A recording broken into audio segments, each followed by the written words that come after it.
ভারতীয় বাঙালি হিন্দুদের সবথেকে বড় ধর্মীয় উৎসব দুর্গাপূজা।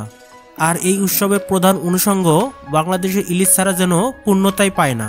কিন্তু চাহিদার তুলনায় উৎপাদন কম থাকায় পশ্চিমবঙ্গের প্রতি বছরই তাকিয়ে থাকতে হয় বাংলাদেশের দিকে। এবারও তার ব্যতিক্রম হয়নি। আসন্ন দুর্গাপূজা উপলক্ষে ইলিশ চেয়ে বাংলাদেশ সরকারের কাছে চিঠি পাঠিয়ে আবেদন করেছে Kolkata fish import association. 29 July মঙ্গলবার ইলিশ রপ্তানির কথা উল্লেখ করে বাংলাদেশ পররাষ্ট্র উপদেষ্টা তৌহিদ হাসানের কাছে আবেদন করেছে ভারতের ফিশ ইম্পোর্টার অ্যাসোসিয়েশনের সম্পাদক সৈয়দ আনোয়ার মাকসুদ। প্রত্যেক বছরের মতো এই বছরও আমরা চিঠি পাঠালাম বাংলাদেশ সরকারকে যে আপনারা গত বছর মাছ দিয়েছিলেন বাংলাদেশে মাছ পুজোর উপলক্ষে, এই বছরও যেন আমাদেরকে মাছ দেওয়া হোক।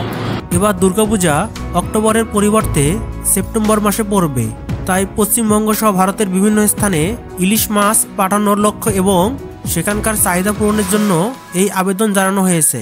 চিঠিতে লেখা হয়েছে, অত্যন্ত বিনীত ও শ্রদ্ধার সঙ্গে জানানো যাচ্ছে, আপনার সদয় হস্তক্ষেপের ফলে গত বছর আপনার অফিস ভারতে 2420 মেট্রিক টন ইলিশ মাছ রপ্তানির অনুমতি দিয়েছিল, যার কারণে এপার বাংলার মানুষ আপনার প্রতি গভীরভাবে কৃতজ্ঞ। পদ্মার ইলিশ পশ্চিমবঙ্গ, আসাম এবং ত্রিপুরায় মাছপ্রেমীদের জন্য একটি সুস্বাদু খাবার। চিঠিতে আরও অনুরোধ জানানো হয়েছে 2025 সালে দুর্গাপূজা শুরুর আগেই যেন ইলিশ মাছ রপ্তানির অনুমতি দেয়া হয়। গত বছর অনুমতির পরও মাত্র 577 মেট্রিক টন ইলিশ মাছ রপ্তানি করা সম্ভব হয়েছিল। এ প্রসঙ্গে জানানো হয়েছে, রপ্তানির সীমিত সময়সীমার কারণে অনুমোদিত সম্পূর্ণ পরিমাণ ইলিশ রপ্তানি সম্ভব হয়নি।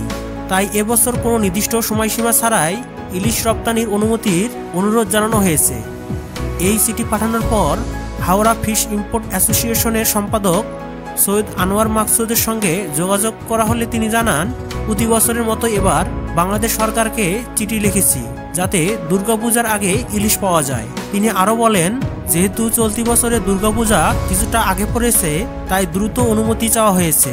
পাশাপাশি বাংলাদেশ সরকার পূর্ব 1 মাসের মধ্যে অনুমতির সময়সীমা দিত, এবার সেটি বর্ধিত করার অনুরোধ জানানো হয়েছে।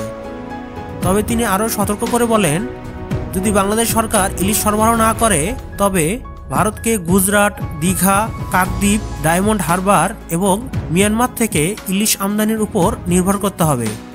এখন পর্যন্ত বাংলাদেশ সরকারের পক্ষ থেকে আনুষ্ঠানিক কোনো সিদ্ধান্ত জানানো হয়নি।